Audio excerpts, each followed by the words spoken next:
저희가 4시 정각에 시작할 예정이었었는데요. 아직 날씨가 더워서 그런지 계속 올라오고 계시는 상황이라 5분만 이따가 시작하겠습니다. 정확하게 4시 5분에 북토크 시작하도록 하겠습니다. 오시는 분들 너무 많이 힘드셨을 것 같은데 그럼에도 불구하고 또 자리해 주시고 또 이 책의 출간 기념을 함께 응원해 주셔서 너무 감사드립니다. 앞서 이제 말씀드렸듯이 저희가 이제 20주년을 맞이하게 되었는데요.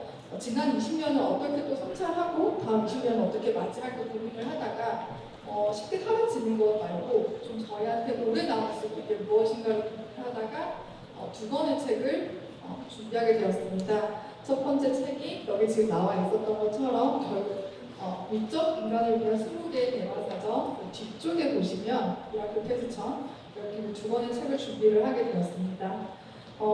이제 1부에서는 위적 인간을 위한 20개의 대화사전 이 북토크를 진행을 할 예정이 있습니다.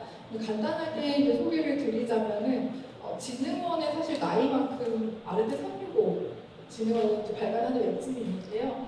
아르데 365도 저희 20살을 맞이했습니다. 사실 이제 엄밀히 말하자면 3살이 훨씬 넘었는데요.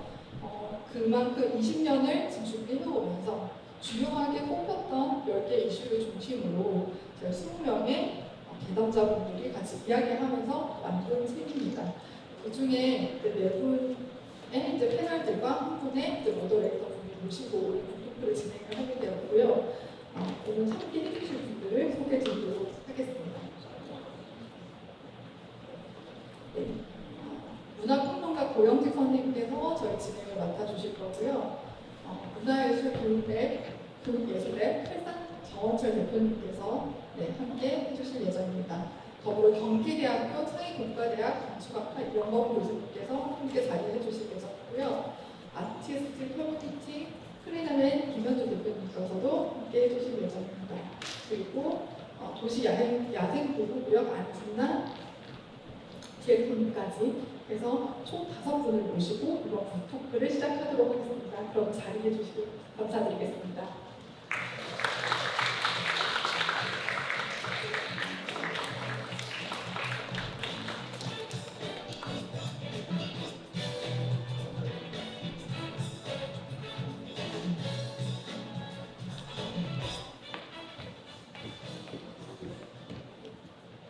네, 안녕하십니까. 저는 방금 소개받은 문화평론가 배영진입니다. 오늘 이 북토크에 와주시는 걸 너무 감사드리고요. 날씨가 너무 덥더라고요. 또 무슨 부귀영화를 누리시겠다고 이 7월 말 휴가 시즌에 이렇게 와주셔가지고 몸둘바를 볼 정도로 감사합니다. 아마 제가 농담만은 아닐 텐데요. 아마 이번에 그 책 두 권 낼게 아르테가 올해 한 일 중에 가장 최대의 업적이 되지 않을까 이런 생각을 해봅니다. 그만큼 저도 이제 작년 12월에 이 대담을 진행했었거든요. 이제 프로젝트 여러분들께서 지난 20년 동안에 아르테 365라고 하는 웹진의 주요 키워드를 뽑아서 전문가 20명을 모시고 대화를 했는데 그때가 더 한겨울이었어요. 그런데 이제 계절이 두 번이나 바뀌어서 한여름에 지금 뜻깊은 행사를 하게 돼서 너무 좋습니다. 그리고 앞서 이제 소개를 드렸기 때문에 따로 크게 드리지는 않겠습니다. 첫 번째로 이 분위기를 좀 누르기 위해서 네 분 선생님들께서는 이번에 낸 책을 이제 오늘 받으신 분도 있고 미리 읽어보신 분도 계실 텐데 좀 이번에 어떤 점이 좀 재밌었고 어떤 점이 좀 인상적이었는지 또 제가 볼 때는 또 정은철 교수님하고 신부환 교수님하고 원래 두 분이 사이가 너무 안 좋아요. 안 좋은데 내용을 보니까 너무 좋더라고요. 이게 무슨 조합성인지 모르겠어요. 아마 그런 얘기를 좀 들려주시면 감사하겠습니다. 네, 고영지 사회자님, 네, 분위기를 이제 부드럽게 하시려고 하는 의도는 알겠는데 허위 정보부터 시작하시는 건 좀 문제가 있는 것 같아요. 신성환 교수님하고 저는 사이가 아주 좋은 사이는 아니지만 그렇다고 사이가 나쁜 사이가 아닙니다. 사실은 이제 신성환 교수님하고 그렇게 매칭이 됐을 때 굉장히 기뻤고요. 왜 그러냐면은 이 문화예술 교육이라는 게 지금 이제 지원법에 의해서 시행된 지 20년 정도 됐는데 그 초창기에 문화예술 교육의 지침서 같은 책을 신승환 교수님이 내셨습니다. 그 당시에 저는 아주 이제 초보자로서 대학에 근무하면서 문화예술 교육이라는 것이 굉장히 중요하다는 것을 그 책을 통해서 알게 됐고요. 굉장히 이제 탐독하던 그런 책이었는데 이번 대담에 파트너로 정해지고 나서 책장에서 이 책을 꺼내가지고 다시 읽기 시작했거든요. 근데 쭉 읽다 보니까 제가 한 근 20년 동안 현장에서 특강을 통해서 혹은 이제 프로그램 실행을 통해서 되게 강조해왔던 얘기들이 그 책에 다 있었습니다. 깜짝 놀랐어요. 아, 이렇게 저한테 큰 영향을 주신 그런 분이고 그런 책이었구나 라는 이제 깨달음, 새삼스러운 깨달음을 얻었었는데 그럼에도 불구하고 저는 지금 이제 사이가 안 좋다 뭐 이런 악성 부모부터 시작하시는 건 좀 문제가 있고요. 짧게 말씀드리면은 저는 이제 책의 전체를 아직 보지는 못했습니다. 오늘 여기 와서 받았는데 그런 면에서 이제 신동환 교수님하고 저하고의 대담 속에서 인상적이었던 부분, 그 부분을 짧게 말씀드리는 게 좋을 것 같은데 신동환 교수님이 이제 책에서 대담 중에 흩어지는 공동체라는 말씀을 하셨거든요. 우리는 보통 이제 공동체 그러면은 굉장히 이 견고한 공동체, 단일 대우 이런 어떤 인상을 떠올리기가 쉬운데 문화예술 교육이 지향하는 공동체는 절대 그런 획일적인 공동체여서는 안 된다. 그게 가치가 됐건 뭐가 됐건 간에 그 다양성을 전제로 해야 되는데 그런 면에서 신승환 교수님이 차이와 보편성이 고루 뭔가 편제된 고루 포함된 그런 의미에서 흩어지는 공동체 말씀을 하시고 이건 저희 대담을 방송하는 아주 중요한 그런 개념이었다고 저는 생각을 하고 제가 이제 그 흩어지는 공동체 개념에 동의를 하는 것은 저도 늘 같은 생각을 해오면서 저는 이제 흩어지는 공동체라는 말 대신에 나들이라는 말을 되게 좋아합니다. 이거는 제가 만든 말이 아니라 한겨레 신문사에서 월간지를 만들면서 썼던 제보예요. 나들은 드나드는 이 길목을 얘기하는 것이 아니라 나라는 1인칭의 복수 형태입니다. 공동체에 속한 개인들의 특수성과 고유성이 그대로 존중되고 살아있는 그런 공동체. 그래서 우리라는 말 대신에 저는 나들이라는 말을 지금 쓰고 있는데 바로 이제 그런 개념에서 터지는 공동체 말씀을 하신 것이 저로서는 굉장히 공감이 되고 인상적인 그런 내용을 말씀입니다. 네, 감사합니다. 신성환 교수님하고 두 분이서 조금 심하게 안 친한 게 아니라 조금 안 친하다는 것으로 강조하겠습니다. 대구에서 멀리 오셨는데요. 안윤만 선생님은 책을 미리 연탐하신 것으로 알고 있는데 어떤 구절이 좀 인상적이었어요? 또 현장에서 이 책을 어떻게 읽혔으면 좋은지 좀 말씀해 주시고. 네, 저도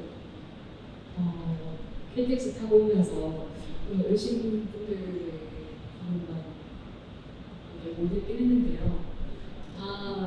방금 말씀해 주셨던 흩어지는 공동체라는 말도 너무나 공감이 됐었던 부분 중에 하나였어요. 사실 공동체라는 말에 대한 거부감이 왜 항상 있었을까를 떠올렸을 때 아까 말씀하신 고유성 그리고 나다움, 각자성이라는 표현도 써주셨었는데 그런 부분에서 우리가 이제 또 부분적인 연결이라는 표현도 고용지 선생님께서 이제 그 서문에 써주셨었는데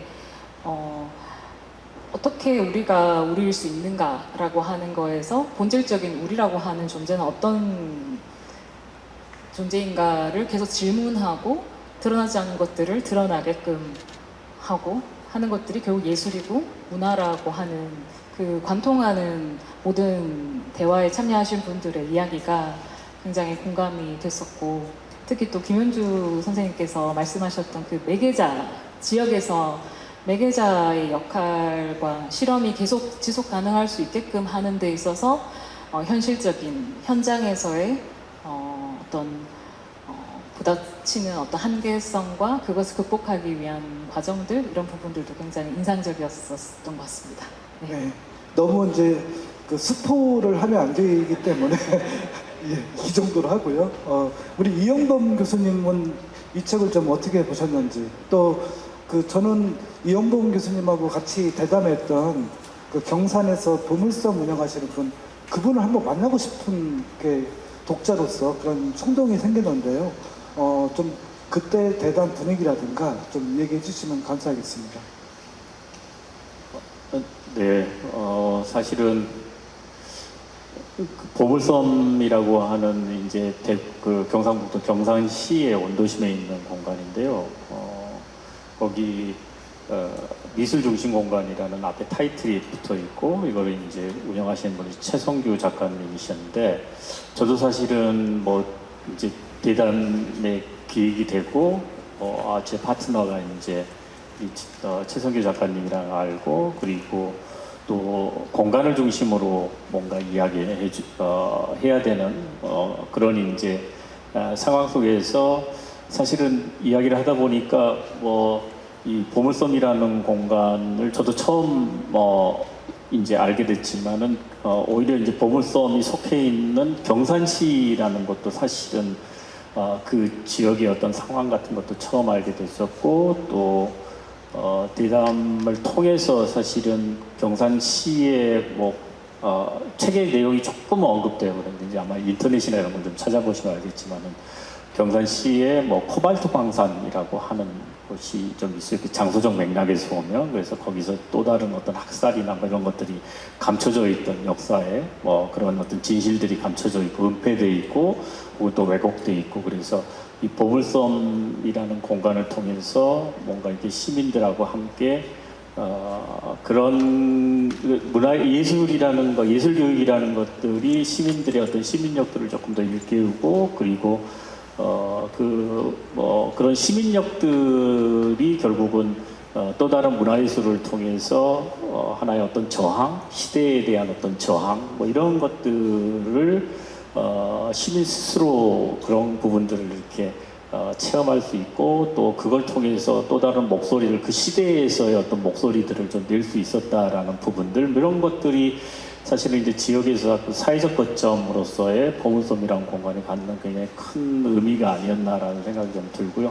사실은 이제 인터뷰할 때는 책이 나오는 줄은 몰랐어요. 그런데 이제 인터뷰하고 나서 내용이 너무 좋아요. 이렇게 막 호들갑을 떨고 이렇게 하는 과정에서 진짜로 책이 나오더라고요. 근데 책이 나오는 과정에서 사실은 제가 제일 좀 뭔가 이렇게 저 스스로가 좀 후회가 되는 부분이 보물섬이라는 곳을 한번 가볼 걸, 이런 생각이에요. 가보지 못하고 뭔가 이렇게 그거를 이렇게 상상만 하면서 함께 대담 속에서 공간을 뭔가 이렇게 상상했던 것, 그게 오히려 좋을 수도 있고 어떻게 보면은 좀 아쉬움으로 좀 남고 그렇기도 합니다. 근데 하여튼 굉장히 이게 이제 어떤 문화예술이 갖고 있는 힘이 과연 어디까지 그 지역에 살고 있는 사람들의 일상 속에서 확장돼 나갈 수 있느냐라는 부분에서 굉장히 의미가 있었던 것 같습니다.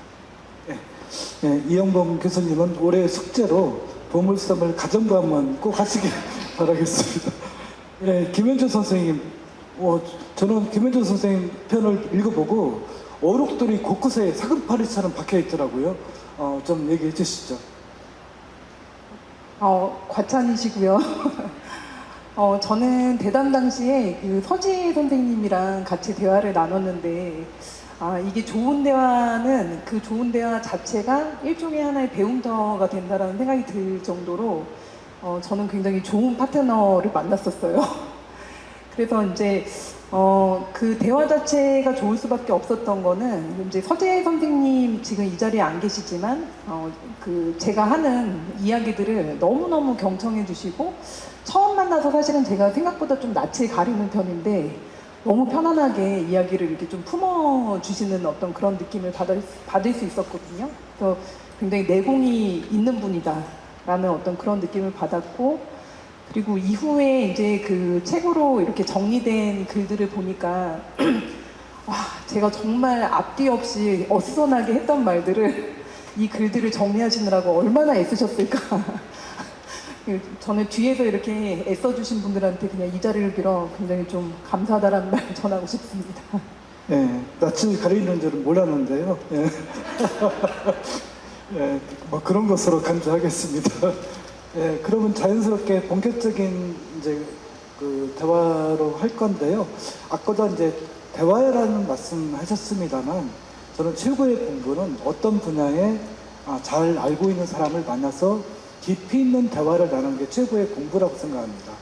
그건 이제 대화적 대화라고 하는데, 영국의 사회학자 리처드 세밋이라는 사람이 이게 그 대화를 계속 이어나가는 대화를 대화적 대화라고 합니다. 저는 뭐 이게 꼭 문화예술 교육 현장만이 아니라 우리의 어떤 배움에서 일상적으로 좀 일어나야 되지 않을까 생각합니다.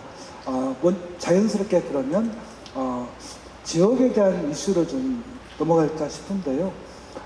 마침 이제 이 네 분 중에서 세 분이 각자의 지역에서 알바끼를 하고 있거든요.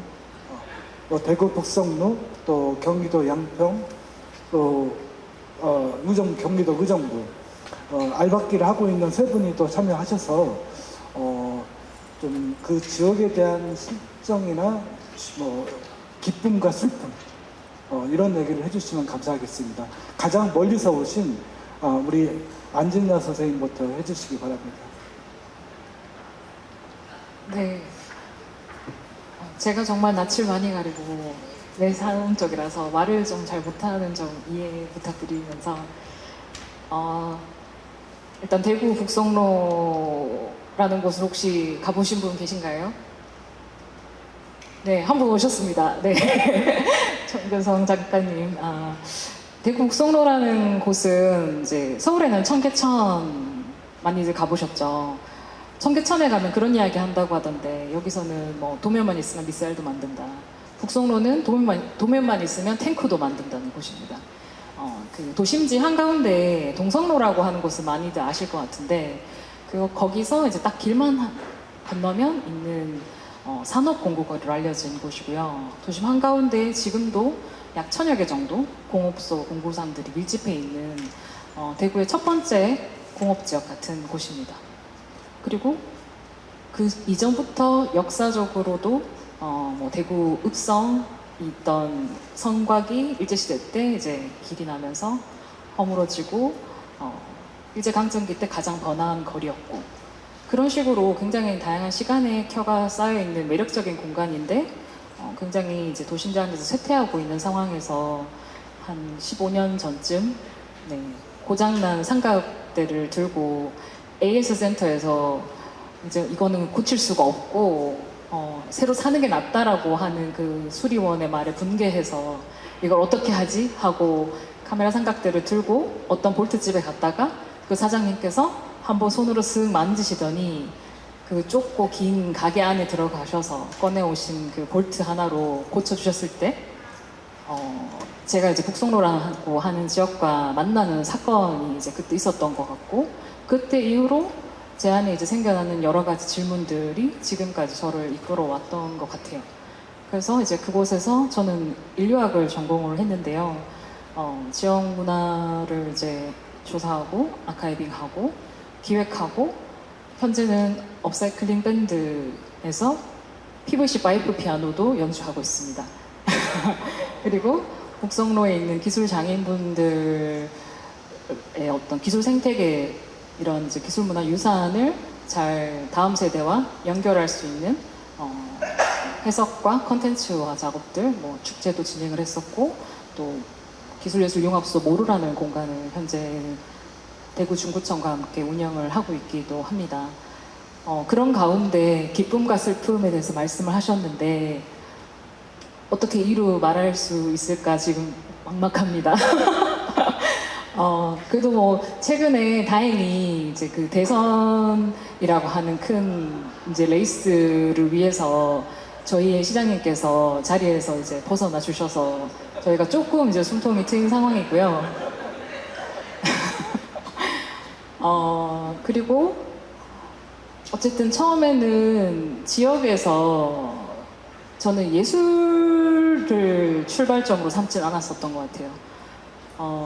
지역의 모든 것이 사실 그곳에 있다라고 하는 생각이 아까 말씀드린 제가 그 지역과 만난 어떤 사건으로부터 출발해서 이어지는 과정 속에서 계속 만들어졌던 것 같고 이곳에서 어떻게 하면 더 나은 이야기 그 에이스 센터에서는 이렇게 내가 하고 싶은 대로 할 수 없었던 것들이 이 지역에 이 작고 초라해 보였던 어떤 가게의 기술자가 해내는 그 과정에서 저한테 불러일으켜진 어떤 수많은 것들이 이후에 계속해서 결국에는 기술과 예술이라는 뭐 영역도 그렇습니다만 더 나은 이야기들을 어떻게 만들어 갈 것인가 라고 하는 방식의 이제 추동력이 되어졌던 것 같고요.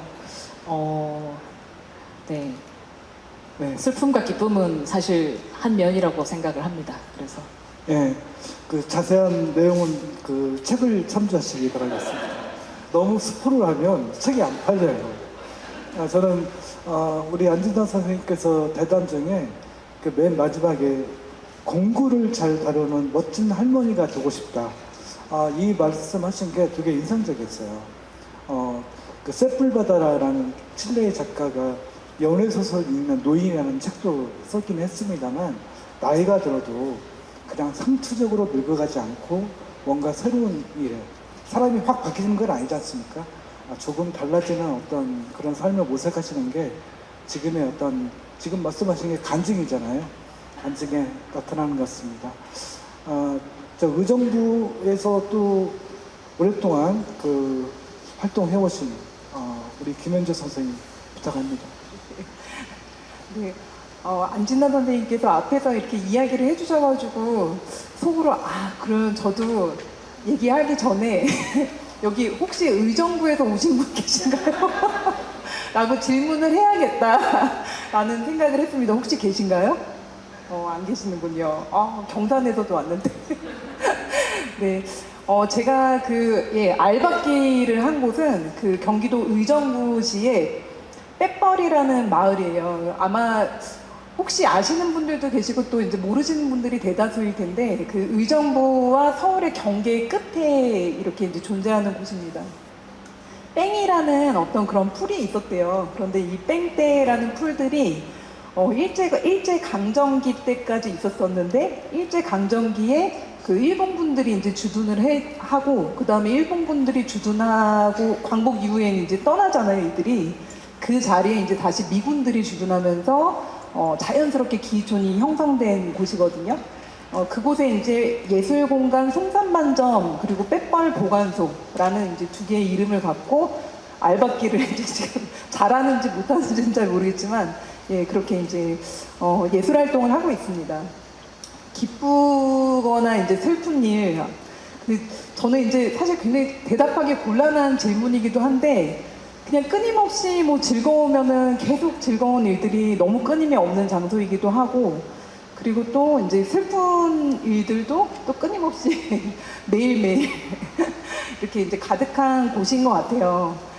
근데 이제 선생님 이 슬프다 기쁘다 이런 어떤 것들이 결국에는 하나의 사건이라고 볼 수 있는데 빼뻘이라는 어떤 그 장소에서 제가 그냥 산책자로 그곳에 갔을 때는 그곳에서 이제 사건이 하나도 보이지 않는 거죠.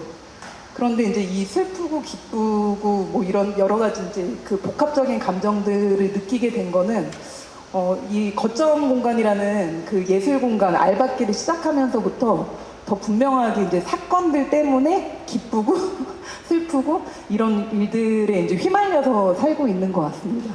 네, 알겠습니다. 김현주 선생님 그 대화에 보면 되게 멋진 말이 있어요. 단기 프로젝트는 체험이라면 장기 프로젝트는 경험이다. 이런 아주 멋진 어록이 있습니다. 문화예술교 현장에서 체험과 경험이 혼재돼서 막 쓰이고 있는데 저는 체험에서 어떻게 경험으로 넘어갈지에 대한 그 어떤 인사이트를 김현주 선생님 대담에서 좀 확인하실 수 있겠습니다.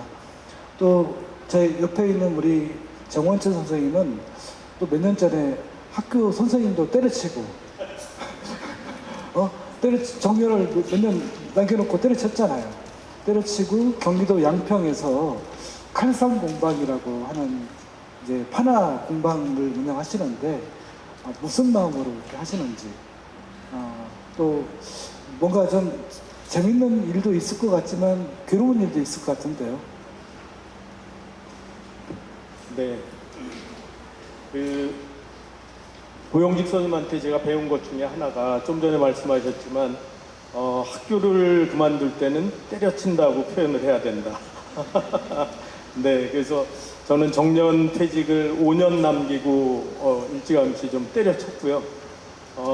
저는 이제 경기도 양평에 살고 있는데 거기가 고향 마을입니다. 거기서 태어났고 다시 이제 고향에 돌아가서 살기 시작한 게 35년 됐거든요. 그래서 학교를 때려치고 원래 살고 있었던 고향 마을에 공방을 하나 새로 이렇게 마련을 해서 공방에서 이제 운영을 하고 있는데 지금 이제 대구와 의정부 그다음에 이제 양평 이렇게 이어지면서 저희들 얘기를 듣고자 하는 거는 지역에서의 문화예술 교육, 지역에서 실행하는 문화예술 교육은 어떤 특별함이 있는가 아마 그런 궁금증에서 질문을 시작하신 거라고 생각을 하는데 지역이라는 말이 너무 포괄적이고 좀 애매하죠. 그래서 고영직 선생님이 저희들한테 이제 사전 질문지로 주신 것은 삶터에서 이루어지는 문화예술 교육은 어떤 특별함이 있는가 이런 질문을 주셨거든요. 그래서 기쁨, 슬픔 이런 또 이제 고난과 어떤 이제 즐거움 이런 키워드를 가지고서 그 얘기를 해주시기를 원하시는 것 같은데 삶터라는 것은 결국은 이제 삶을 공유하는 장소라는 것이 제일 중요한 요소인 것 같습니다. 최근에 발행한 아르테 365의 김인규 선생님 서산에서 활동하시는 김인규 선생님 기사가 나왔는데 굉장히 공감하면서 읽었어요. 어떤 부분이었냐면은 뭔가 사람들을 이렇게 프로그램을 운영하면서 중요한 것은 미술에 대한 전문성이 아니라 사람을 대하는 전문성이 훨씬 더 중요하다. 그 말의 취지는 뭐냐면은 결국은 교육이라는 거는 사람을 만나는 것이기 때문에 사람을 어떻게 만나느냐, 내가 어떤 프로그램을 운영하려고 하느냐가 아니라 사람을 어떻게 만나려고 하느냐가 시작이 돼야 된다. 이런 기사가 실렸습니다. 궁금하신 분들은 최근 아르테 365를 참조하시면 될 것 같고요. 그 말씀을 제가 먼저 드리는 이유는 삶터에서 제가 만나는 사람들은 교육의 대상이 아니라 삶의 서사를 일정 부분 공유하는 분들이에요. 출발 지점 자체가 다른 거죠. 그런 의미에서 저는 지역에서의 문화예술교육은 굉장히 중요하다. 이게 프로그램을 실행하는 교육의 대상으로서가 아니라 삶의 서사를 일정 부분 공유하는 사람들이다. 그래서 하나의 사례를 아주 짧게 말씀드리면 최근에 저희 동네 이제 노인분들하고 같이 뭔가 이제 활동을 하는데 한 분이 이런 말씀을 하셨어요. 차라리 혼자 사는 게 더 나아. 이런 말씀을 하셨는데 그게 사실 이제 그분이 지금 어떤 상황을 겪고 있는지 모르는 상태에서는 혼자 사는 게 정말 낫다라는 얘기로 오해할 수도 있죠. 근데 그게 아니라 그분은 최근에 뭔가 이제 자기가 하고 있는 이제 사업에 실패한 아들이 와가지고 혼자 살고 계셨는데 아들이 와가지고 되게 귀찮아지신 거예요. 한 2달째. 그거를 제가 아는 상태에서는 그 말이 품고 있는 뜻이 무엇인지를 너무 잘 알고 있죠. 이런 상태에서 그분을 같이 활동을 하는 이런 것들은 되게 다를 수밖에 없잖아요. 저는 이게 삶터에서 이루어지는 문화예술 교육이 보통 자기와 연고나 어떤 관련이 별로 없는 상태에서 이제 이 사업의 성격 또 프로그램의 특성 이거에 맞춰서 가서 프로그램을 실행할 때 하고의 큰 차이가 아닌가 이런 생각이 듭니다. 네. 이 얼굴을 아는 사람들과 함께 우리가 재밌게 살아가는 게 어쩌면 행복이 거기에 있을 것 같은데요. 아마 삼터에서 이루어지는 문화예술 교육이 지난 20년 동안 정책 20년 또 이제 기관 20년을 맞으면서 굉장히 우리 이제 주변에서 많이 다양하게 이루어지는 어떤 정책적 확산은 큰 공로였던 것 같습니다. 하지만 이게 내가 사는 삼터에서 더 이제 밀착돼서 어떻게 좀 재밌게 서로 뭐 친한 사람들끼리는 서로 웃으면서 얼굴에 표창을 날리는 거 아니겠습니까? 그런 관계를 어떻게 만들 것인가 이게 중요한 것 같습니다. 그동안 우리 건축학 교수님으로서 이영봉 교수님은 여러 현장들을 많이 보셨을 텐데요. 지역에서 이루어지는 문화예술 교육이 갖는 어떤 특징, 장점이 어떤 점이 있다고 생각하시는지 좀 관전평을 좀 잠깐 해주시죠. 네, 좀 전에 이제 대구 북성로 이야기도 하셨지만은 사실은 뭐 서울에 이제 유사한 게 이제 가깝게 청계 공구상가 같은 경우 마찬가지로 뭐 거기서도 뭐 여러 가지 지금도 여전히 이제 도심 안에서의 제조업이라는 거가 소규모 제조업들이 뭔가 이렇게 사슬처럼 엮여 있어가지고 뭔가 주문이 하나 떨어지면은 여기서 이제 원자재를 가공하고 넘기고 제작하고 뭐 일련의 과정들이 생태계처럼 엮여 있는 뭐 이런 공간들이 도심 속에 남아 있다는 거죠. 그러니까 결국은 우리가 살고 있는 자꾸 이제 도시가 대도시화 돼가면서 지역이 갖고 있는 소위 말해서 로컬의 힘이라는 거죠. 그러니까 그 로컬의 힘에는 그 지역이 그동안 이렇게 살아왔던 인생의 어떻게 보면 우리로 치면 인생의 내력 같은 거죠. 이런 부분들이 자꾸만 이렇게 지워지는 거죠. 그래서 저는 그거를 이제 공간이 자꾸만 중성화된다라고 뭐 전 세계 모든 지역들이 다 표준화돼 가는 거죠. 뉴욕 가도 똑같고 파리 뭐 런던 가도 똑같고 서울 도쿄 가도 똑같은 것들이 아니라 우리가 도시 지역을 여행하는 이유 중에 하나는 이런 똑같음을 뭔가 이렇게 체험하러 가려고 하는 게 아니라 그 도시들이 갖고 있는 다름이죠. 그 다름이라는 거는 그들이 살아왔던 어떻게 보면은 삶의 어떤 시간들이 장소나 공간에 이렇게 차곡차곡 쌓여 있는 뭔가 이렇게 여러 가지 어떤 지형이라고 이야기하고 지층이라고 이야기하는 것들인 것 같아요. 그래서 문화예술 교육하고 또 뭔가 이 지역에서 벌어지는 일들을 보면 춘천 같은 경우에서도 물론 이제 춘천도 심각하진 않지만 여전히 이제 우리 지역이 갖고 있는 뭐 섬열의 위기라든지 이런 것들 중에 빈집의 문제들 이런 부분들을 과연 문화예술이 예전에는 그게 유휴 공간 되면 단순하게 프로그램 공간으로 사용되고 뭐 이랬던 것들인데 그런 빈집의 어떤 공간들이 지역에서 지역 주민들의 어떤 일상의 공간으로 그게 전환되고 그 일상의 공간이 다시금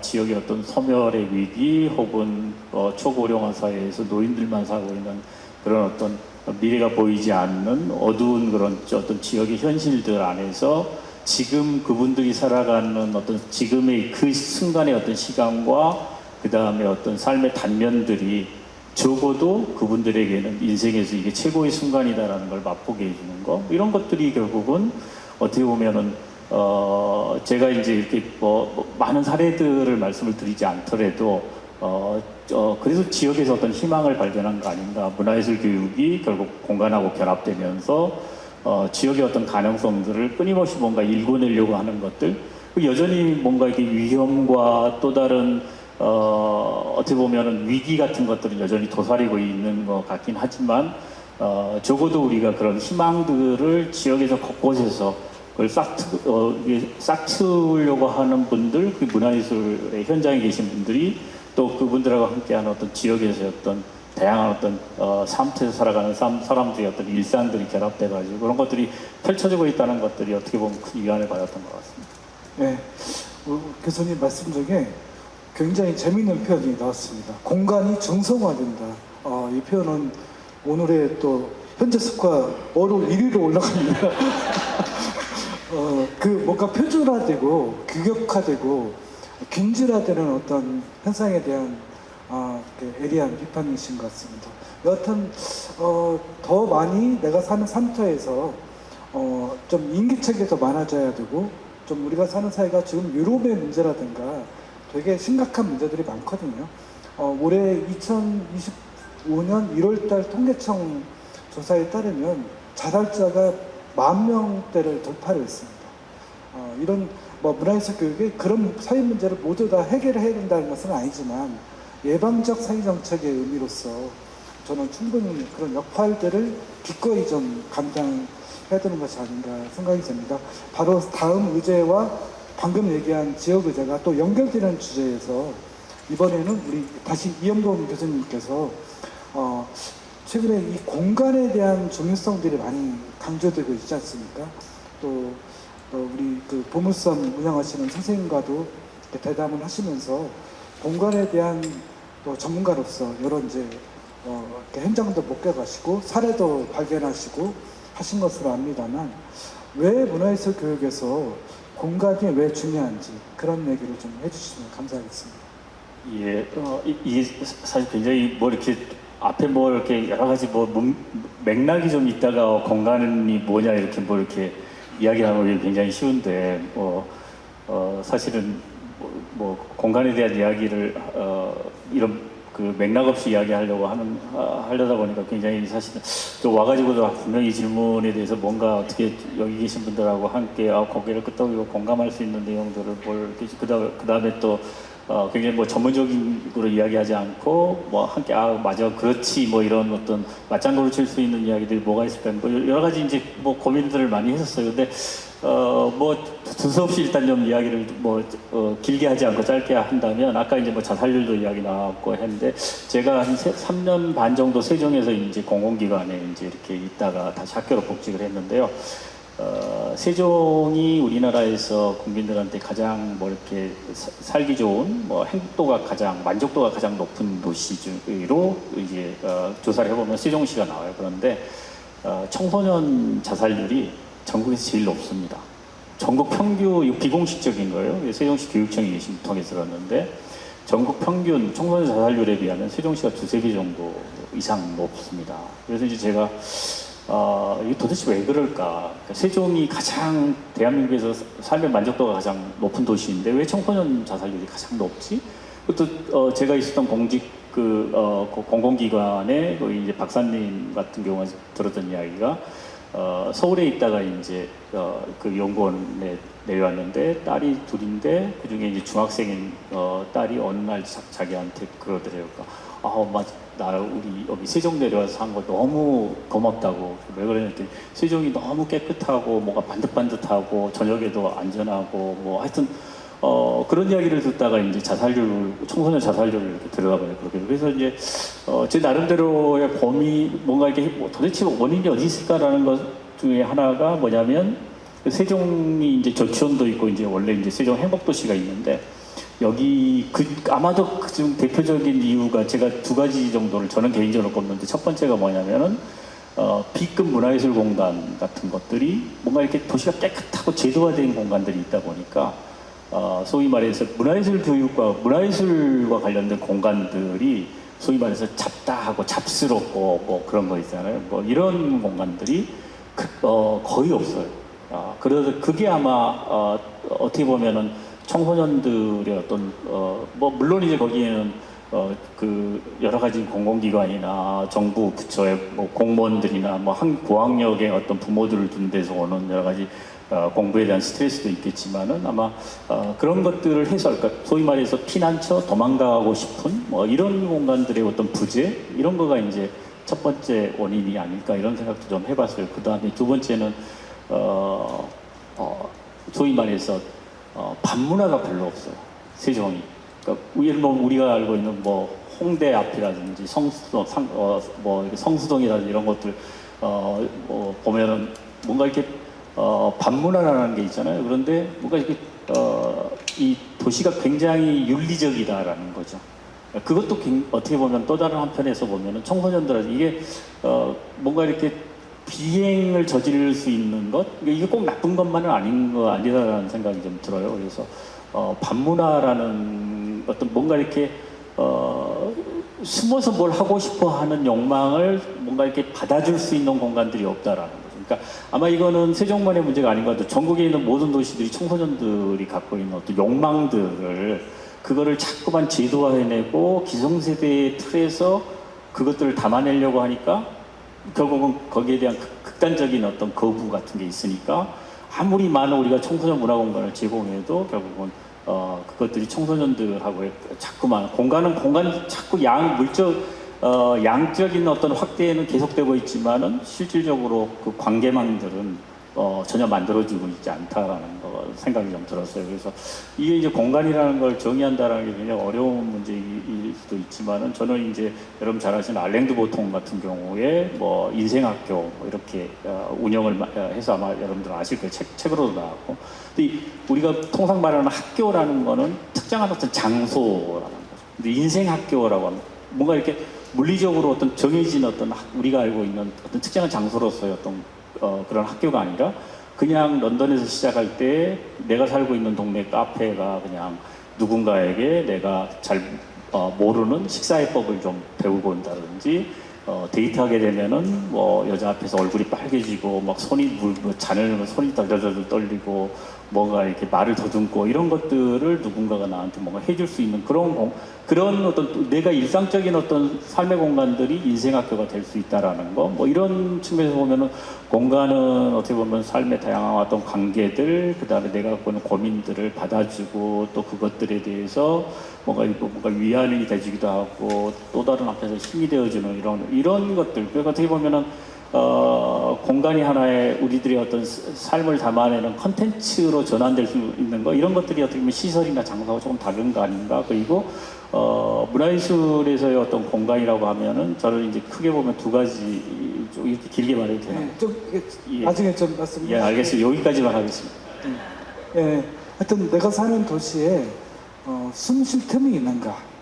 도시의 곳곳에 갯벌의 생태계가 이 숨구멍이 필요하듯이 도시에도 숨구멍이 필요하거든요. 저는 그런 점에서 문화예술 그 현장에서 공간을 그렇게 사유했는가? 아마 이영범 교수님 대단편을 읽어보면 지금 우리가 말하는 공간이 절대 물리적인 어떤 시설만을 얘기하는 게 아니라 가상 공간도 포함되고 또 일상 공간도 포함되고 그런 것을 포함됐다는 점을 좀 충분히 이해해 주시면 감사하겠습니다. 자, 그 점에서 대구 북성내에 지금 숨쉴 틈을 만들고 계시잖아요.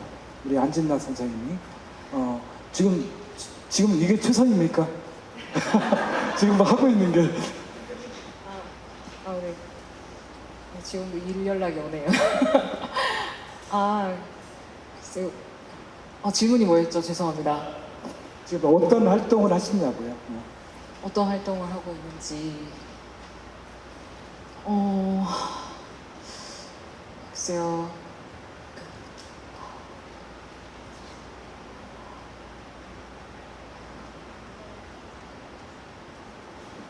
네, 잠깐 시간을 드릴까요? 네, 김현주 선생님 먼저 하시죠. 짧게 하셔야 됩니다. 네. 길게 해야지.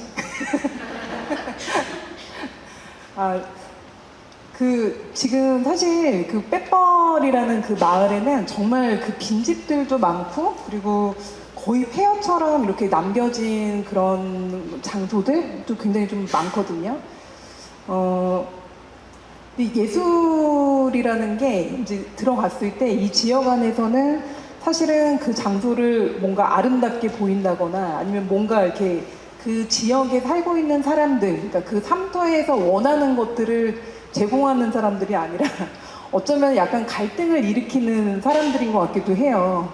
그래서 이제 지금 저 같은 경우는 사실 공간 운영한 지가 이제 그 지역에서 활동한 지가 7년 차 되거든요. 근데 이 7년 차 정도 되면은 올해는 아무 일도 일어나지 않겠지. 올해는 좀 괜찮겠지라고 생각을 하면은 절대 그렇지가 않아요. 왜냐면은 이 지역이라는 곳이 절대로 이 예술가 뜻대로 안 되더라고요. 왜냐하면 지역이라는 곳이 아까 이제 어떤 선생님께서도 좀 얘기를 하셨는데 살아있는 어떤 생물이나 같은 거죠. 아무리 작은 지역이지만 그 안에 굉장히 수많은 어떤 그 생명체들이 살고 그러니까 그 뭐 비인간이라고도 얘기를 하는데 그뿐만 아니라 수많은 이주민들이 계속 오고 가고 그렇더라고요. 그래서 거의 진짜 그래도 되게 꽤 부지런히 그 장소로 오가는 편인데도 불구하고 그 작은 마을을 보기가 어려운 거예요. 뜻대로 되지가 않아요. 제가 이제 이 공간을 중심으로 해서 이제 그 갈등을 일으키고 있는 것은 이 예술가가 굉장히 뭐 대단한 것들을 할 수 있는 존재들 같지만 생각해 보면은 오래된 어떤 그런 이 지역 내 어떤 공간을 갔을 때 제가 느끼는 게 와, 사람이 만들 수 없는 게 있구나, 재현할 수 없는 게 있구나. 그게 바로 이제 시간이었던 것 같아요. 그 시간이 축적된 공간을 혹시 경험해 보신 적 있나요? 정말 시간이 축적되어 있구나. 이게 사람이 만든 것이 아니라 온 대기가 다 같이 협동해가지고 때로는 수많은 제가 알지 못하는 먼지들을 만들고 미생물들이 생기고 그리고 곰팡이를 만들고 냄새를 만드는 거예요. 그건 절대로 인간들이 할 수가 없거든요. 흉내를 낼 수도 없는 거예요. 그런데 저는 그것을 일반적으로는 사람들이 그 빈 공간에 갔을 때, 폐업한 공간에 갔을 때 이제 이 공간들을 꼭 재개발을 해야 되고 빨리 없어져야 되고 빨리 이제 뭔가 생산적인 장소로 바뀌어야 되는 곳이라고만 생각을 하는 거죠. 근데 그 부분에서 아마 많은 예술가들이 우리 인간이 이렇게 정말 높은 빌딩도 만들어내고 멋있는 어떤 그런 공간들을 만들어내지만 오래 숙성된 어떤 그런 미생물이 풍부하게 사는 공생할 수 있는 어떤 그런 공간은 만들 수가 없다.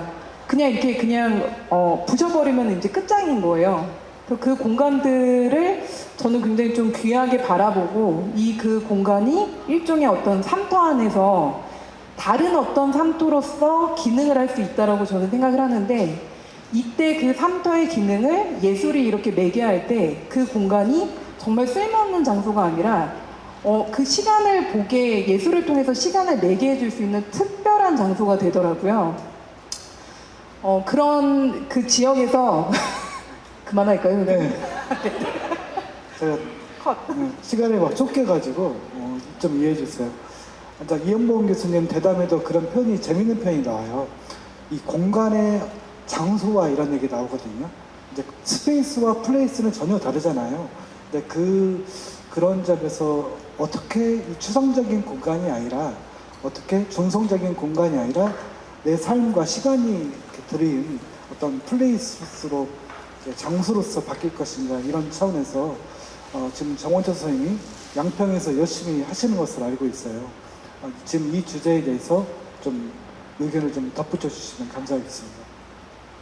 네, 제가 지금 겪고 있는 사례를 말씀드리는 것보다 공간을 중심으로 문화예술 교육을 사유 뒤집어 볼 때 어떤 특징을 발견할 수 있나 이런 말씀을 드리는 게 더 좋을 것 같다는 생각이 듭니다. 여러분들도 같이 한번 생각을 해보세요. 집에서 나와가지고 버스 타는 데까지 쭉 내가 만난 그 장소, 공간들을 한번 되짚어 보자고요. 저 같은 경우는 이제 편의점을 지나서 세탁소를 지나서 정육점을 지나서 약국을 지나서 또 미용실을 지나서 빵집을 지나서 전파사를 지나서 뭐 이렇게 왔습니다. 이 모든 것들을 건축법상으로는 뭐라고 부르냐 하면은 근린생활시설이라고 불러요. 근린생활시설은 한자를 잘 아시는 분들은 아시겠지만 가까울 끈자에 이웃 린자입니다. 가까운 이웃. 그 얘기는 뭐냐면 우리가 사는 데 있어서 가까이 반드시 있어야 되는 시설들. 이걸 건축법상에서 근린생활시설이라고 부릅니다. 제가 이 얘기로 시작을 하는 이유는 작가들의 스튜디오, 연습실, 그 다음에 공연장 이런 모든 것들이 근린생활시설에 속해요. 네, 반드시 필요한 거죠. 근데 앞서 말씀드린 이런 세탁소, 약국 등등의 것들은 물질적이고 가시적인 분명한 것들을 우리는 거기서 거래를 합니다. 근데 스튜디오나 연습장이나 이런 데에서 우리는 뭘 바라고 거기를 가는가, 그리고 우리가 쉽게 드나들 수 있을 정도로 개방적인가, 이 생각을 반드시 해볼 필요가 있는 거죠. 개인 창작실은 굉장히 폐쇄적입니다. 근데 문화예술 교육을 한다라고 했을 때 그 예술 활동 장소들은 그래도 개방적인 걸 전제로 하는 거예요. 이것이 아까 이영범 교수님 말씀하신 B급 문화예술 공간 이런 거라고 저는 이제 생각을 하는데, 이런 것들이 우리가 사는 모든 지역에 이 공간이 필요하다. 비물질적이고 비가시적이지만 정말 우리 삶에 절실한 이런 가치들을 서로 소통하고 나누는 장소. 이게 이제 예술가들이 운영하는 공간이어야 된다. 이런 신념을 저는 가지고 있습니다. 예, 우리 안진다 선생님. 네. 네, 아까 그 공간과 장소라고 하는 부분에서 저도 굉장히 많은 생각을 갖고 있는데 그 세상이 지금 많은 것들은 너무 매끈해져 있잖아요. 아까 세종시의 자살률 이야기하신 거에서 저도 굉장히 그게 좀 생각이 많아져서 그랬는데, 근데 이제 비트겐슈타인이 그래서 우리는 거친 땅으로 되돌아가자 이런 말을 하기도 했었는데요. 지역이라고 하는 것, 그리고 사실 지역이라고 하는 말이 굉장히 모호하다고 말씀하셨습니다만, 전 지역은 우리 몸처럼 땀도 나고 뭐 트러블도 일어나기도 하고 옷을 입기도 하는 가장 최소 단위의 지역은 저는 항상 몸이라고 생각을 하거든요.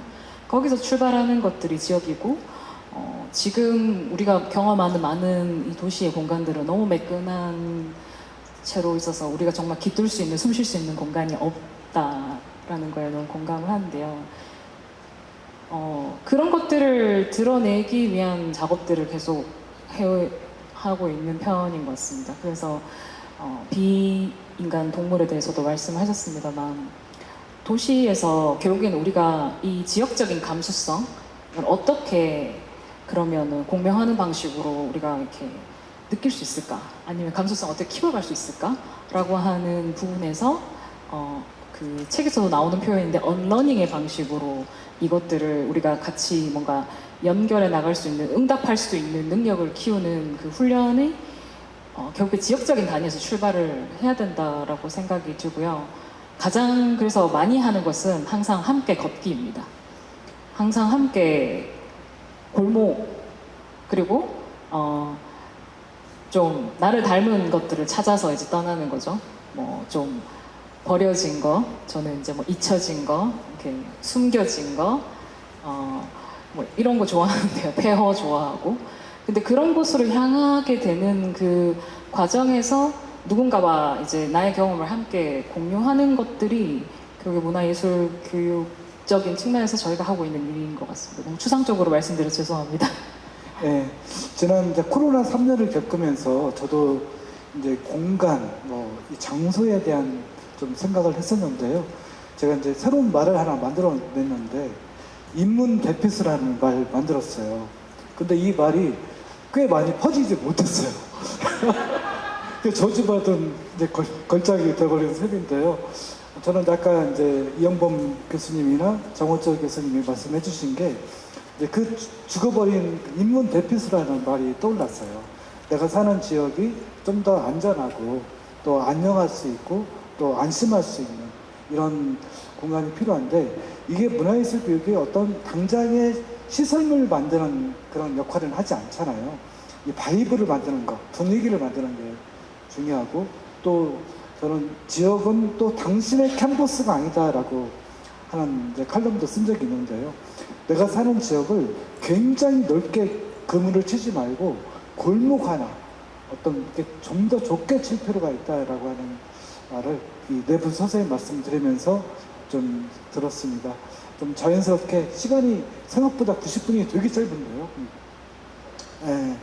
오늘 이제 우리가 이 그 대담의 주제가 결국 아름다움이 우리를 구원할 것이다.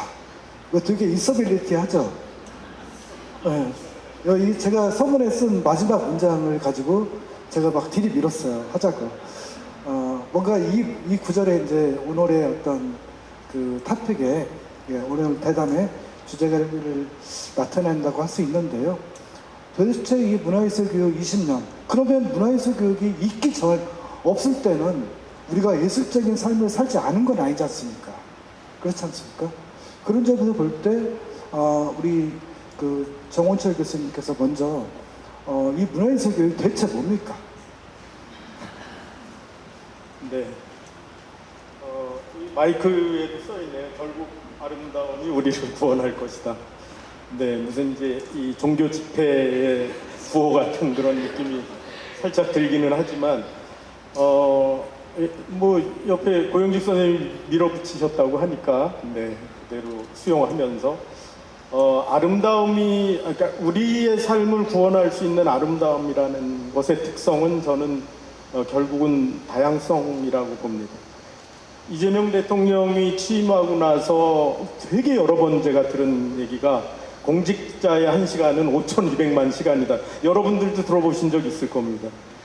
바로 이제 그 이재명 대통령의 그 소신을 그대로 이제 인용을 한다면 우리 문화예술 교육이 하고자 하는 것은 5,200만 가지 가치를 만들어가는 일이다. 저는 그렇게 생각을 합니다. 결국은 우리의 삶을 더 낫게 하려는 것이 문화예술 교육의 뭔가 이제 방향성인 건데 그것은 행복과 관련이 있죠. 우리 모두가 행복하기 위해서는 어떻게 해야 되느냐? 특히 문화예술 교육, 예술활동이 무엇을 추구를 해야 되느냐? 그것은 결국은 행복할 수 있는 기준이 서로 달라지는 것 밖에는 저는 없다고 보거든요. 근데 모두 같은 기준에 의해서 그것을 도달하기 위해서 애를 쓰고 하다 보니까 경쟁이 심화될 수밖에 없고 거기에는 이기는 자와 지는 자가 있을 수밖에 없는 북유럽의 교육이 되게 우수하게 우리가 여기는 이유 중에 하나가 뭐냐면 어렸을 때부터 되게 다양한 경험들을 정말 제한 없이 시키는데 그 제한 없이 시키는 과정에서 꼭 집어주는 게 뭐냐면은 이 아이가 되게 즐거워하고 행복해하면 즐겁지, 행복하지, 그게 바로 행복이야 라고 추상적인 행복이라는 개념을 분명히 알 수 있게 해준다라는 겁니다. 그래서 나는 어떨 때 행복하다라는 걸 각자가 다 서로 다르게 느끼는 거예요. 어른이 되면서도 바로 그 행복들을 추구해 나가는 겁니다. 이게 바로 우리의 문화예술 교육이 지향해야 될 것이다. 그게 바로 5,200만 가지 아름다움을 우리가 만들어낸다면 그 발견을 해낸다면 그것이 우리를 구원해 줄 거라고 저는 굳게 믿습니다. 무슨 부흥이 온 것 같아. 예, 여하튼 예, 우리 정원철 교수님의 소신을 잘 들었고요.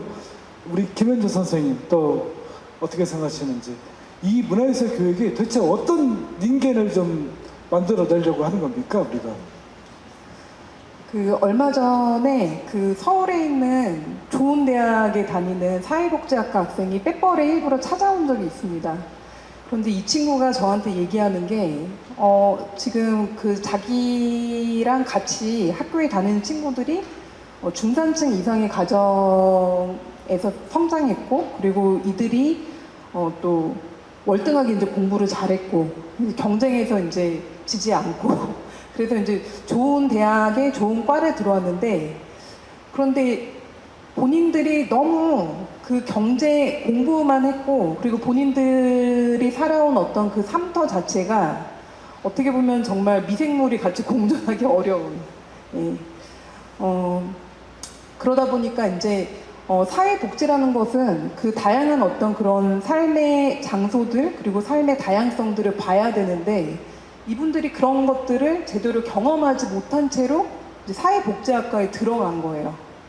그랬을 때 이분들이 이제 이 사회복지학과에서 뭔가 선택하고 이렇게 들여다봐야 되고 제도화해야 되고 뭔가 본인들의 어떤 그런 그 공부들을 실천할 수 있는 어떤 이런 스펙트럼이 굉장히 좁은 거죠.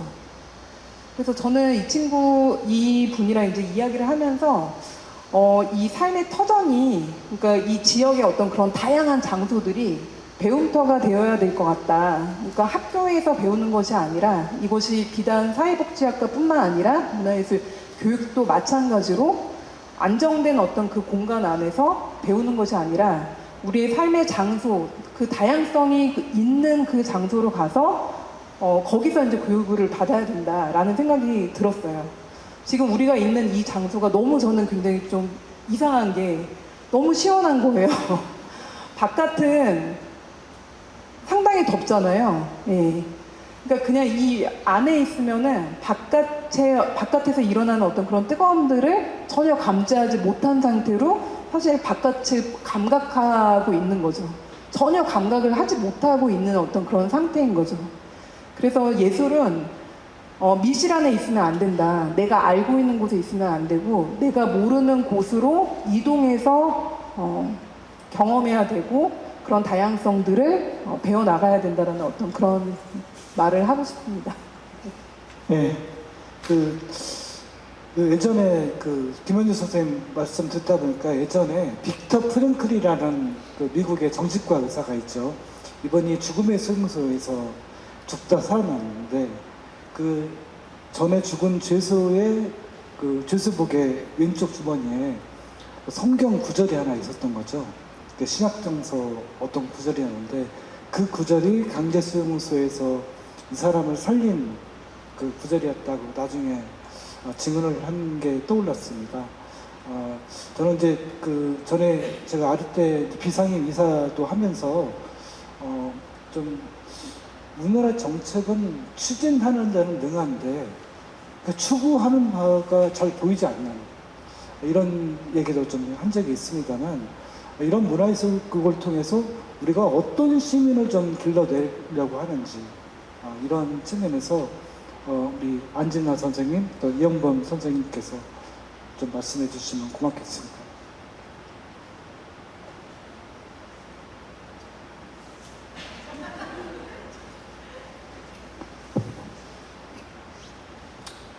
예, 그 이야기를 하기 전에 사실은 우리가 그 책이 출판돼서 하는 북토크인데 책을 하나 좀 소개를 다른 책을 하나 소개를 좀 하려고 하는데요. 작년 말쯤에 책이 출간됐는데 8명 정도 저도 이제 함께 참여해서 썼는데 부산 문화재단은 총소로 나온 것 중에 예술하는 일상이라는 책이 하나 나온 게 있습니다. 거기에서도 이제 제가 이제 소위 말해서 이제 공공성이라는 것, 문화예술을 제도나 정책을 통해서 어떻게 하면은 뭔가 이렇게 자꾸 지역에서 소위 정치화시키느냐라는 문제들, 이런 것들에 대한 뭔가 성찰과 비판의 글을 이제 거기에 쓴 것도 있고 다른 분들도 굉장히 여러 가지 재미난 글들을 많이 쓰셨는데 아마 여러분들 갖고 계시는 그 책하고 같이 묶어서 한번 보시면은 이런 문화예술의 어떤 제도나 정책이라는 부분들을 같이 묶어서 좀 이해할 수 있지 않을까라고 생각이 좀 들고요. 저는 이 문화예술 교육이라는 부분에서의 어떻게 보면 이제 이 제도나 정책과 관련된 이야기들을 만약에 한다면 저는 사실은 좀 가만히 좀 놔뒀으면 좋겠다 이런 생각이 좀 들어요. 그러니까 소위 말해서 이제 길들이려고 하는 거고 또 문화예술을 왜 제도나 정책 사업을 통해서 자꾸만 그것들을 떨구려고 하지? 예를 들면 위에서부터 아래로 또 어쩔 수 없이 예술하기, 문화예술만으로 뭔가 지역에서 실제로 하고 싶은 것들을 할 수 없는 여러 가지 그런 현실적 어려움이죠. 경제적 어려움들 때문에 어쩔 수 없이 위에서 떨어지는 여러 가지 이제 정책 사업들을 받아먹고 이러다 보면은 마지막에 결국은 끊임없이 뭔가 이렇게 주어지는 어떤 간섭과 그 다음에 마지막 성과하고 성과 보고하여서 따풀로 영수증 붙이려고 이렇게 하는 이런 이야기도 굉장히 많이 좀 듣고 또 한 번 사업을 하고 나면 다시는 내가 뭔가 이렇게 이런 그 정책 사업 같은 걸 내가 하나 봐라 내가 이런 이야기들을 굉장히 많은 분들이 하시잖아요. 왜 이런 최근에도 이재명 대통령이 산재와 관련해 가지고도 이렇게 국무회의 생중계되는 데서 왜 반복적으로 이런 일들이 발생하냐라는 우리가 이거를 막을 수 없는 일이냐 이런 이야기들 많이 하시잖아요. 그러니까 아마도 몇십 년 동안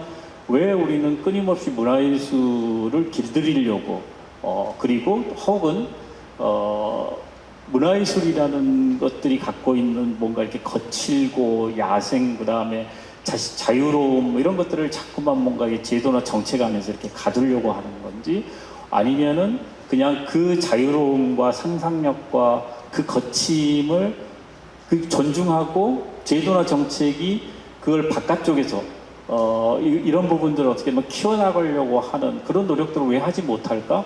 그런 것들의 가능성이 어디에 있을까? 이런 고민들을 좀 더 진지하게 좀 할 필요가 있을 것 같다는 생각이 좀 들었습니다. 예. 네. 안진다 선생님.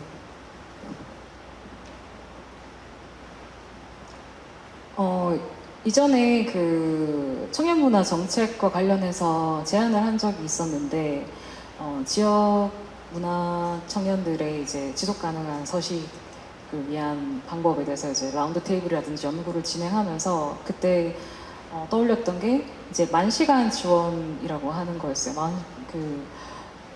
뭔가 1년 단위라든지 아니면은 어떤 장르적인 구분이라든지 그런 형태로 이렇게 블록화되어 있는 방식이 아니라 한 인간의 생애 주기라고 하는 측면, 한 사회의 생태계라고 하는 측면에서 시간을 통해서 누군가는 해독이 필요하고 누군가는 어떤 배움이 필요하고 그런 과정을 통해서 결국에 우리가 이제 지금 문화예술에서도 지향하는 바는 저는 제 개인적인 생각일 수도 있지만 진정한 자유로움, 해방감 그리고 정말 행복 이런 추상적인 가치이잖아요. 근데 그걸 구체적으로 현실에서 어떻게 만들어 갈 것인가는 누구도 정답을 알 수 없는데 그 답을 찾아가는 과정에 대한 좀 상호 신뢰되는 어떤 정말 배려 있는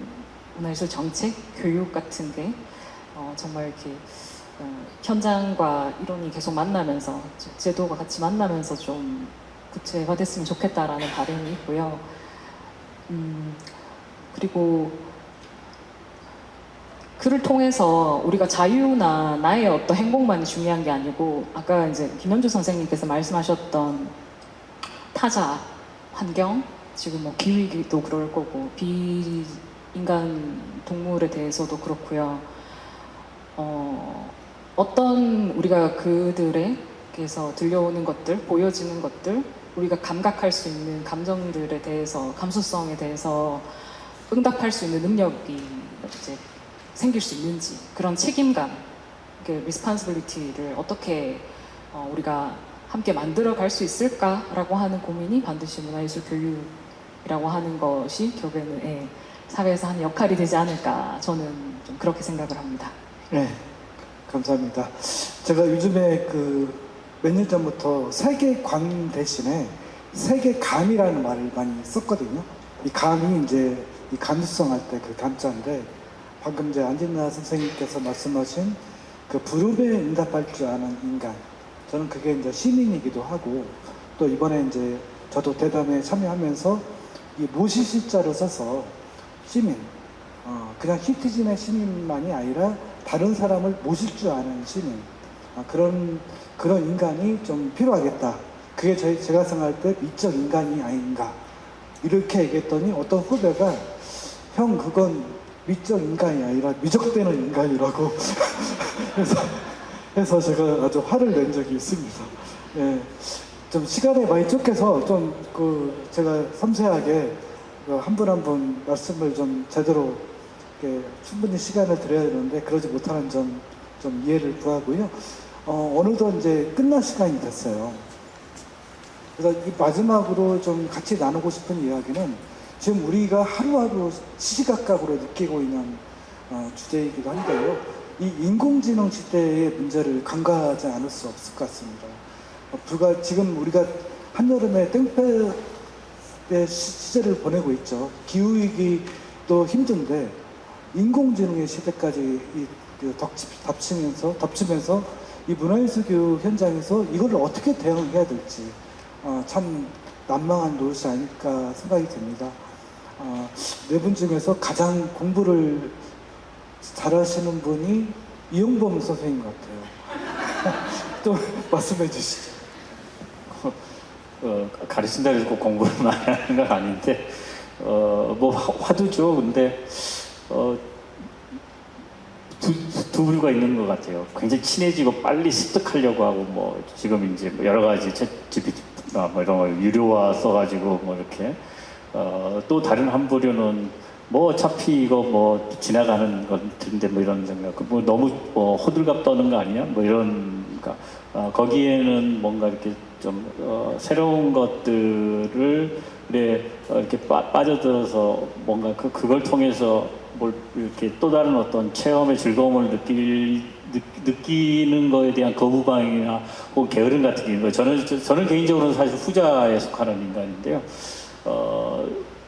인간이 이제 어떻게 보면은 결국은 기존에 있는 데이터를 활용해서 생성형 인공지능 같은 경우도 보면은 기존에 뭔가가 존재한다라는 거에서부터 출발을 하는 거고, 그 존재한다라는 거는 결국은 인간으로부터 나오는 거고, 그렇게 되면은 이제 인간이 끊임없이 뭔가 이렇게 데이터를 제공하는 사람의 어떤 그 존재 의미가 어떻게 부여되느냐는 것 같아요. 그러니까 문화예술 같은 경우를 들여다보면은 저는 제가 이제 대담을 했던 대구 경상북도 경산시에 있는 보물섬 같은 거 아마 소대 말씀드렸던 것처럼 만약에 이제 우리가 문화예술마저도 이런 인공지능의 형태 이거는 개인의 선택의 문제이긴 하지만 가장 큰 우려점은 뭐냐면 결국은 두 가지 부분인데, 하나는 저항에 대한 문제. 과연 저항할 수 있을까라는 거. 모든 게 다 이미 존재하는 것들 안에서 만들어지는 것들, 그리고 그러다 보니까 우리는 거기에 뭔가 순응할 수밖에 없는 상황들이 생겨나는 거. 이 부분이 저는 사실 굉장히 좀 우려되는 부분이지 않나라는 생각이, 문화예술이 갖고 있는 가장 큰 힘이라고 생각하는, 저는 이제 어떻게 보면은 저항에 대한 문제인 것 같은데, 그다음에 이제 또 다른 한편에서의 우려되는 부분은 누구나 다 이야기하는 것처럼 뭔가 이렇게 자유, 상상, 그다음에 발칙한 이런 거일 수도 있지 않아? 세상에 존재하지 않는 거에 대한 상상을 하는 어떤 즐거움, 이런 것들을 결국은 앗아가게 된다면 과연 미래는 누가 만들어내는 거지? 이런 생각들, 그 다음에 존재하지 않는 것들에 대한 끊임없는 어떤 시도 같은 것들은 과연 누구의 몫일까? 이런 의문들을 갖게 하는 거 아닌가 싶습니다. 네. 우리 김현주 선생님은 인공지능을 잠깐 대화를 나눴더니요, 인공지능을 가장 많이 활용하시는 것 같아요. 저는 개인적으로 그렇게 많이 활용을 하진 않는데, 그 인공지능이 많이 알아요. 많이 아는데 얘랑 제대로 좀 대화를 하려면은 저에게도 감수성이 필요하고 그리고 제가 가지고 있는 서사를 너무 많이 알려줘야 되더라고요. 너무 지쳐요. 근데 이제 조금 재미있는 사례가 되지는 않을 것 같은데, 그냥 갑자기 떠올라가지고 하나 얘기를 좀 드리면은, 얼마 전에 제가 이제 이 빼버리라는 마을에서, 그 마을은 미술관이라는 생활예술세계라는 그 프로젝트를 진행한 바 있거든요. 근데 이때 그 성남에서 굉장히 재밌게 비건 음식들을 만드는 한 작가를 초대를 했어요. 그런데 마침 그 빼벌 지역에 빈 공간이 있는데 이곳이 이제 제가 종종 들르던 밥집이었었거든요. 근데 이 밥집 할머니께서 연탄 가는 거 이제 지긋지긋해 하시면서 작년에 이렇게 훌쩍 다른 지역으로 떠나버리신 거예요. 그러면서 이제 제가 정말 밥집이 없어져가지고 계속 이제 좀 힘들어 했었었는데, 그 장소가 단순히 밥을 먹는 장소일 뿐만이 아니라 커뮤니티 공간이었던 거죠. 그래서 이 공간에 이 분을 초대해서 여기서 빵을 만들어 주십시오. 그리고 이제 이 마을 주민분들이랑 빵을 갖고서 뭐든지 선생님께서 자유롭게 좀 해주십시오 라고 이제 그 작가님한테 요청을 드렸는데, 근데 그 무렵에 이분이 하필이면 AI에 완전히 확 빠지신 거예요. 근데 그 빠진 이유가 성남에서 거의 한 10년 동안 계속 이제 이 연구 공간이면서 작업실을 운영을 하시면서 이게 음식이 주된 어떤 그런 매개가 되는 공간이다 보니까 쉴 틈 없이 주민분들이 그 공간 문을 열고 이제 뭔가 이분이 하시는 음식을 이제 좀 경험도 하시고 또 수다도 털고 그러시는 거죠. 근데 이분은 너무 지쳐 있었던 거예요. 그 시점에서 빼벌 마을에 왔더니 이제 이분은 AI에 이렇게 또 집중이 돼서 자신이 뭔가 소통하는 어떤 그런 역할을 하는 것이 아니라 빵이 주민분들과 이제 이렇게 소통하는 어떤 이것들을 AI로 매개하겠다라는 어떤 그런 기획을 하시게 된 거죠. 굉장히 흥미로웠습니다. 이 프로젝트 기간 내내 이것이 어떻게 커뮤니티 아트가 될 수 있을까, 이 부분에서 어떤 이런 공동체적 역할들이 드러날까라는 것들을 저도 기대를 하고서 이제 이렇게 쭉 지켜봤는데, 이 분이 사실은 이제 보이지 않는 굉장히 다양한 어떤 그 국적에 있는 사람들이랑 AI 땅이 만들어지면서 AI 땅의 주민과 대화할 수 있는 어떤 그 방법들을 수많은 사람들이랑 네트워킹을 통해서 계속 얘기를 하고 있는 거예요. 그러니까 이제 사실은 AI가 답을 내리고 해답을 해준 것이 아니라 결국에는 그것들을 이제 이 지역 안에서 커뮤니티 형태로 이제 구현하기 위해서 수많은 사람들이 AI를 통해서 연결되고 같이 이것들을 구동하기 위해서 애쓴 기간이 된 거죠. 이 안에는 분명한 어떤 그런 소통이 있었었는데, 그래서 결국에는 AI라는 것이 해답을 내려주는 어떤 하나의 되게 그 정답을 내려주는 하나의 도구가 아니라 오히려 그 해답을 내려주기까지의 어떤 그런 과정들을 연결해주는 어떤 그런 소통체, 매개체 역할을 한다라는 어떤 그런 생각이 좀 들었습니다. 네, 지금 두 분 선생님이 이제 3당 입장에서 약간 말씀해 주신 것 같고요. 우리 안진단 선생님 짧게 부탁드립니다. 저는 컴퓨터를 잘 못 만져가지고 그 별로 이렇게 거짓말을 잘하더라고요, AI가. 그래서 최근에 제일 궁금한 거는 얘네도 영혼이 있을까? 그리고 얘네가 육체를 가지게 되면, 몸을 가지게 되면, 그리고 만드는 회사마다 저마다 이제 종족처럼 아니면 인종처럼 이렇게 돼서 넥스 정말 그 휴먼인가? 이런 생각이 들기도 하고, SF를 좋아해가지고요. 여러 가지 망상을 많이 하는데, 그쵸. 우리가 사실 생각하는 거 이상 저는 AI가 갈 거라고 생각은 하거든요. 그래서 어떻게 잘 좀 함께 갈 수 있을지도 궁금하기도 하고, 예. 그렇습니다. 어떤 판단은 하지 않고 있습니다, 저는. 네, 정원철 교수님, 이 의제에 대해서 짧게 부탁드립니다. 저는 이제 그 스마트폰이 우리 생활에서 사용하지 않으면 안 되는 필수품이 됐지만, 그것을 사용하는 어떤 그 폭은 사람마다 다 다르잖아요. 자기 목적이 분명해야지 그 기능들을 다 쓸 수가 있습니다. 그것처럼 AI 기술이 지금보다 훨씬 더 발전을 해서 정말 생활 깊숙이 들어온다 하더라도 결국은 그거를 사용하는 사람의 목적, 필요성, 질문 이런 것이 있지 않는 한은 아무것도 아니죠. AI, 지금 생성형 AI는 모든 사람들의 질문에 대답을 하고 호응을 합니다. 하지만 결정적인 그 결함은 뭐냐면은 스스로 문제를 내거나 질문을 하지는 못한다는 겁니다. 우리는 그 주도권, 일종의 저는 이제 줏대라고 하는데 삶의 줏대를 잃지 않는 태도, 이것을 굳건하게 갖고 있는 상태에서 AI 기술을 잘 활용해야 된다, 이런 생각이 듭니다. 네, 말씀 잘 들었습니다. 저는 뭐 미래라는 말을 썩 좋아하진 않습니다. 제가 좋아하는 미래는 윤미래밖에 없습니다. 그런 미래라는 말을 좋아하지 않는 이유는 누가의 미래라는 단어를 유포하면서 누가 이익을 보는가를 좀 볼 필요가 있다고 생각이 듭니다. 그런 측면에서 생각할 필요가 있고, 제가 최근에 인공지능에 대한 어떤 짧은 칼럼을 나왔었는데 그 제목이 인공지능은 땀을 흘리지 않는다라는 제목이었어요. 괜찮죠? 네. 그 미국의 인문학자 크리스틴 로제이라는 사람이 그 경험의 멸종이라는 책을 최근에 냈죠. 그 책을 굉장히 아주 제가 탐독을 했어요. 이 경험의 직접 경험이 다 사라져버리는 이런 시대, 우리의 삶은 어떻게 될 것이고 또 우리의 문화예술 교육은 어떻게 될 것인가.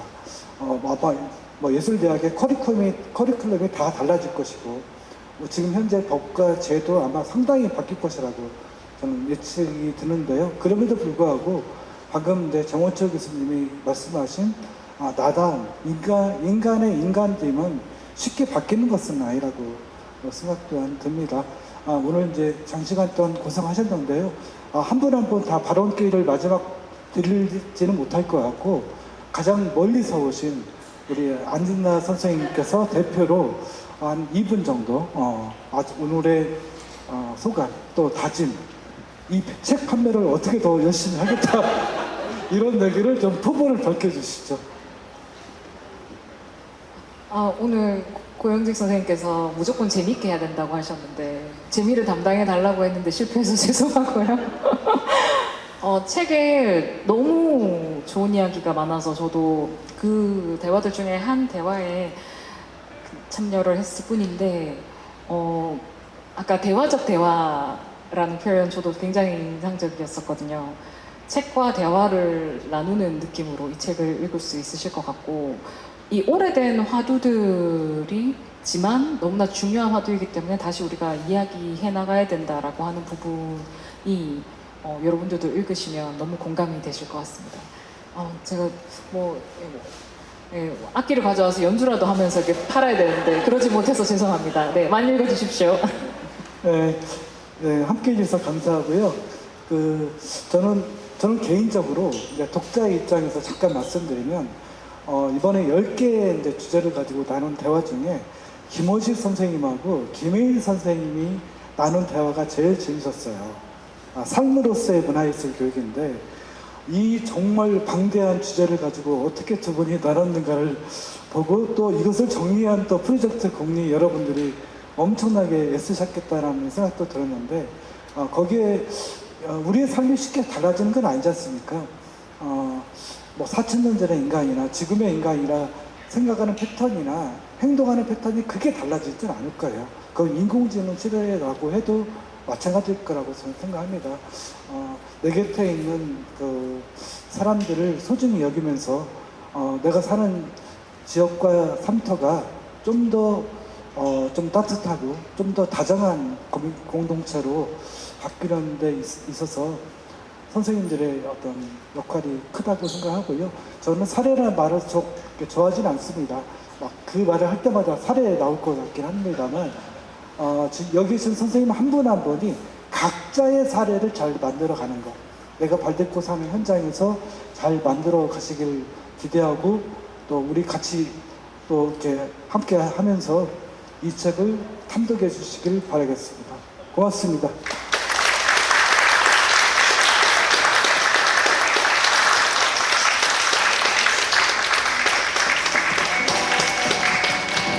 네, 잠깐 마무리 멘트하고 종료하겠습니다. 네, 정말 뜻깊은 시간 함께 해주신 5분께 다시 한번 박수 부탁드리겠습니다. 여러분들한테도 속구멍이 있는지 모르겠는데 저도 이제 잡스러운 공간 그런 시간들이 되게 많이 이제 필요한 것 같아요. 그래서 오늘 이 자리 미적 인간을 위한 20개의 대화사전 이 북토크가 또 여러분들한테 그런 자리였으면 좋겠고 또 감각을 회복하는 그 시작점이 됐으면 좋겠습니다. 그리고 결국 아름다움이 우리를 구원하였는가? 약간 여기 좀 강한 메시지 같이 들린다라고 말씀 주시긴 했는데 이제 이에 대한 답들도 또 저마다의 답을 또 가지고 돌아가는 시간이었으면 좋겠습니다.